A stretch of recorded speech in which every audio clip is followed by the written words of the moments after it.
Bonjour à tous, j'espère que vous êtes en pleine forme pour aborder bientôt, il y a le réveillon de Noël, tout ça, les fêtes, on va manger, on va retrouver sa famille, ses amis, ça va être super. Et avant cela, peut-être des idées cadeaux encore à faire. Mais oui, je suis sûre qu'il y a des retardataires comme moi. Alors on va parler aujourd'hui de la toute nouvelle BD consacrée à l'œuvre de Marcel Pagnol avec son auteur Serge Scotto. Comment ça va, Serge? Bonjour Alexandra, ça va, toujours Noël un plaisir s'approche. de vous retrouver. Oui, On vous avait vu à la fin de mai, vous vous souvenez? Exactement, on avait beaucoup plus chaud. Pour le Spunz. On était en plein été. C'était terrible. C'était le cagnard, on se serait cru chez Hugolin, c'était presque là d'ailleurs. C'est ça, et là vous avez sorti le pull, il fait un petit peu plus c'est- frais. Mais bon, on est bien en plateau. Donc on parlera de cette nouvelle BD, c'est Le Temps des Secrets, donc à découvrir, toujours l'univers de Marcel Pagnol, bien sûr. Et puis une belle idée de cadeau pour Noël, vous nous expliquerez tout ça et toute cette belle histoire qui a démarré il y a 2 ans avec ces BD consacrées à Pagnol. Avec nous également sur le plateau aujourd'hui, Sophie Chavanne. Bonjour Sophie. Bonjour Alexandra. On va parler d'une toute nouvelle marque de bijoux qui s'appelle Fab 07. Oui. Alors la particularité, c'est que tous ces bijoux sont faits avec de jolis matériaux, de l'or, des pierres semi-précieuses, de la porcelaine même. Absolument. Vous êtes l'une des cofondatrices de cette marque et donc vous nous montrerez un petit peu, vous en portez d'ailleurs, vous avez un joli sautoir. Merci. Et Marianne, comment ça va Marianne? Super Alex. Bien, prête pour les fêtes? On se pomponne, oui. Oui, on se prépare. Exactement. Alors justement, si vous souhaitez une coiffure de fête, mais que vous n'êtes pas très doué pour la réaliser vous-même et que vous êtes un petit peu pressé, qui plus est, direction le bar à Chignon? Exactement. Le salon rêve et c'est là où vous allez avoir une très belle coiffure en seulement quelques minutes à un budget bien précis et c'est vraiment l'atout de ce salon de coiffure. Un beau chignon donc. Exactement. Soit simple, soit beaucoup plus sophistiqué. Ça dépendra de votre budget. Ah, ça m'intéresse. Et de nos envies. Mais j'ai vu parce qu'on a discuté un petit peu avant que ça ne démarre, vous êtes au courant, vous connaissez vous le bar à Chignon. Ah oui, mais bien sûr, c'est ma passion tout ça, la coiffure, la manucure. Il est au courant de tout ce Serge. Et bien sûr, alors expert maintenant, est-ce Marcel Pagnol? Il n'y a plus de secret pour vous, Marcel Pagnol? Non, j'en apprends chaque jour parce que c'est vrai que ça fait 3 ans maintenant qu'on est plongé au quotidien dans ses écrits, dans toutes ses notes, dans son histoire. On lit beaucoup, c'est un travail sérieux, c'est pas parce que c'est de la BD. Bien sûr. On se documente énormément, il y a un fond historique, on fait ça avec la famille Pagnol, on a accès à des inédits, à de la documentation, à des photos familiales. C'est génial d'ailleurs. Ouais, mais franchement. Vous êtes un privilégié. Oui, parce que c'était déjà mon auteur préféré. Moi, je le considère vraiment comme le meilleur raconteur d'histoire de la littérature populaire du XXe siècle. Et c'est un honneur, je crois, qu'on nous ait confié cette mission de l'adapter en BD. C'est une envie qu'avait la famille Pagnol depuis très longtemps. Il y avait un manque évident parce que Pagnol, c'est fait pour la BD. C'est un homme de cinéma qui pense en images. Et c'est aussi un homme de théâtre qui écrit du dialogue. Et la BD, c'est un cousin très proche du cinéma, c'est de l'image et des dialogues. Et d'ailleurs, quand on adapte ses souvenirs d'enfance, par exemple, comme Le Temps des Secrets, on se rend compte qu'il est tellement précis, il pense tellement en images qu'il nous dirait presque l'angle où mettre la caméra. Il dit toujours les couleurs de tout. Est-ce qu'on est, il va dire ébloui par le contre-jour ou le soleil tapé dans mon dos. Enfin, c'est très facile, il suffit de le suivre finalement. Alors là, Le Temps des Secrets, justement, on est plongé dans... Quelle est la période exactement? C'est l'adolescence de Marcel Pagnol? C'est ça. Alors là, on quitte un peu les collines. C'est beaucoup moins connu. C'est le 3e volet de la quadrilogie de ses souvenirs d'enfance. Il entre au collège. C'est quasiment un huis clos au lycée Thiers de Marseille, où j'ai moi-même grandi, ce qui nous a facilité la tâche parce que je connaissais un peu les lieux, même si on travaille très, très fidèlement. On a fourni au dessinateur, qui est toujours Morgan Tanco, qui avait déjà dessiné La gloire de mon père, Le château de ma mère. On y a fourni toute la doc. Il est même venu à Marseille. Et puis, donc, c'est le jeune Marcel Pagnol, collégien, qui quitte un peu le giron maternel, le cocon familial. Le Temps des Secrets, c'est quoi? Eh bien, c'est ce qu'on ne dit pas aux parents et c'est ce que les parents ne disent pas non plus aux enfants. C'est ce moment où les enfants s'interrogent sur le monde des adultes. C'est l'entre-soi de l'après-adolescence, les confidences qu'on se fait sous le préau. Et là, on est vraiment dans l'intimité du jeune Marcel. Et en plus, on redécouvre ce qui était la vie d'un enfant il y a exactement un siècle, quoi. Elle ressemblait à quoi, justement, la vie de Marcel Pagnol à l'adolescence? Dans ce que vous avez pu, vous me disiez tout à l'heure que vous avez la chance de pouvoir vous plonger un petit peu dans les archives, les photos de famille. Eh bien, à ce qu'on en ressent, en tout cas, à la façon dont elle exprime, je suis persuadé qu'il a eu une enfance heureuse, simple et certainement très accomplie. Et d'ailleurs, je pense que quand on va aussi loin, c'est qu'on a été bien porté dans la vie. Bien entouré. Il avait déjà ce petit côté artiste, vous pensez quel âge il a 11, 12 ans dans le temps des secrets? Alors oui, c'est ça, il entre au collège et puis on le suit comme ça. On découvre les professeurs, tout ça. Mais alors, c'est curieux parce que ce qui est assez étonnant chez les frères Pagnol, c'est qu'il va avoir un destin absolument différent. Mais chacun va mener une vie qui lui ressemble et devenir celui qu'il devait être. C'est-à-dire que Marcel va devenir le Français le plus connu dans le monde de son époque, l'écrivain français le plus renommé à l'étranger.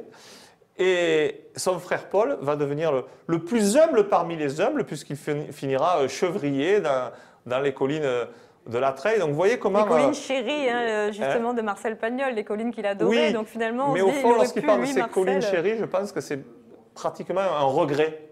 Parce que cette vie-là qu'il aurait aimé mener dans les collines, on se rappelle qu'il raconte qu'il aurait voulu être ermite des collines, il le raconte dans le Château d'Amer, c'est son frère qui l'amènera. Et lui, à un moment donné, c'est peut-être une sorte de dévoiement, il montera à Paris pour devenir quelqu'un, mais pas n'importe qui. Ah bah bien sûr, pas n'importe qui.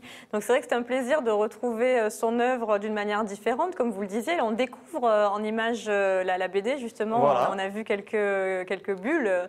Vous parliez des dessinateurs qui étaient le même que pour certaines BD, alors, mais vous aviez changé aussi. Mais oui, parce qu'on est parti pour les œuvres complètes, donc ça va être une aventure au long cours sur au moins 15 ans, et en 2 ans, on a sorti 9 albums déjà, parce qu'on travaille en parallèle avec plusieurs dessinateurs. Oui, il y a eu Merlus, il y a eu Jazz. Pourquoi je cite ces deux-là? Parce que l'idée est aussi de faire redécouvrir aux Marseillais même, qui croient connaître Pagnol par cœur. Des œuvres méconnues. Des œuvres méconnues, donc, tout un pan de son œuvre, beaucoup plus, presque oublié. Ouais. Il y a eu le Spoons, il y a eu Topaz, il y a eu Jean de Florette.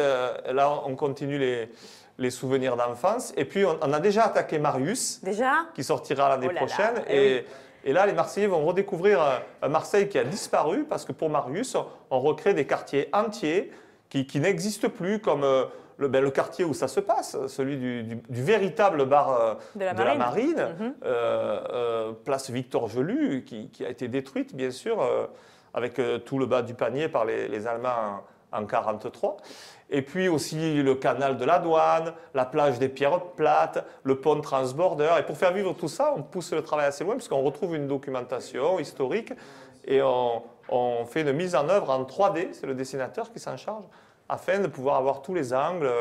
Et effectivement, on va retrouver il y a tout un travail en amont très long qui permet ensuite, un peu comme si on faisait un film, qui permet ensuite en bande dessinée de recréer. On est replongé dans l'époque, en fait. Sous tous les angles et avec une exactitude historique et vraiment de pouvoir aller très très loin dans la reconstitution de l'époque, oui, du décor. Et comment vous choisissez les dessinateurs? C'est vous qui avez votre mot à dire aussi, selon les BD? Tout à fait. On choisit avec Nicolas Pagnol, l'éditeur, et nous-mêmes, Eric Stoffel et moi-même, qui sommes chargés, on est le binôme vraiment chargé de la cohérence de la collection. Et on choisit chaque dessinateur en fonction de ce qu'on veut tirer de l'œuvre qu'on adapte. Voilà. Par rapport au style de chacun, en fonction du style de chacun. Vous voyez, Merlus, par exemple, qui était un récit un peu crépusculaire, ou Jazz, ça a été dessiné par Adam, qui a un graphisme un peu à la Tardy, avec de beaux aplats de noir. Les souvenirs d'enfance, c'est un roman autobiographique, ça veut dire qu'il y a une énorme part de fiction.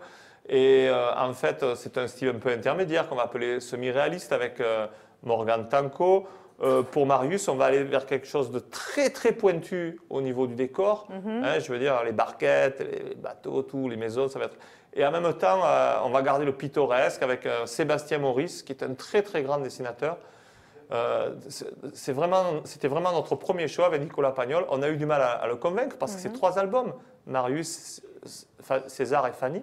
Surtout que pour César, qui se passe après la destruction du quartier du Panier, eh bien, il faudra encore une nouvelle fois changer de décor parce qu'on respectera la vérité historique du décor, à savoir la reconstruction. Alors qu'évidemment, le film, lui, avait été tourné en 1938, avant la destruction du vieux port. Même si ça se passait une vingtaine d'années plus tard. Il faut effectivement être bien documenté pour ne pas se planter. Mais c'est l'intérêt de la BD, c'est d'offrir toutes les armes de la BD à Pagnol, de le faire redécouvrir avec la façon la plus intéressante possible. Aux plus jeunes, au jeune public, alors, qui peut-être préfère le lire de cette manière. Exactement. Oui, c'est ça, c'est moderne, c'est en couleur. On comprend qu'un enfant d'aujourd'hui n'ait pas envie forcément d'écouter un vieux film en noir et blanc avec le son qui craque. Mais vraiment, j'invite aussi les Marseillais de 7 à 77, à 97 ans, à 107 ans mais même. Oui, 107 ans, allez, on est à Marseille, voilà, 200 ans, à s'y repencher, ils vont redécouvrir Pagnol. On le fait avec beaucoup de passion et de sérieux. Il y a les Pagnols qui veillent j'imagine, au grain. C'était Jacqueline Pagnol qui nous surveillait, et puis aujourd'hui c'est Nicolas qui a pris le relais. Alors Nicolas, justement, on va en parler puisque la boutique Pagnol a été inaugurée à la rentrée. Une jolie boutique où on peut trouver justement tout plein d'objets, de souvenirs en lien avec Marcel Pagnol. Et de belles choses. Et de belles choses. Et les BD, bien évidemment, qu'on peut se procurer, entre autres, sur place, hors librairie. On écoute Nicolas Pagnol qui nous présente la boutique Pagnol à Marseille. C'est une boutique entièrement dédiée à Marcel Pagnol, à son œuvre, et à Marseille aussi, parce que Marcel Pagnol et Marseille sont intimement liés, voilà, tout simplement. Alors pourquoi avoir choisi ce secteur, cette rue? Pourquoi avoir choisi cette rue? Tout d'abord parce que c'est une rue assez passante, il faut le dire, et qu'on est très proche du Panier. Le Panier est un quartier historique de Marseille, c'est un peu, après la Bonne Mère, le ferry-boat, le pont transborder, le Panier est un peu le symbole de Marseille avec le Vieux-Port, voilà, c'est vraiment une continuité. Qu'est-ce qu'on peut trouver dans cette boutique? Alors dans cette boutique, vous pouvez trouver bien sûr toute l'œuvre de Marcel Pagnol, ses livres, les DVD, des films restaurés, mais aussi des bandes dessinées tirées de son œuvre, des affiches originales, des reproductions d'affiches, des créations, parce que nous avons aussi notre propre création.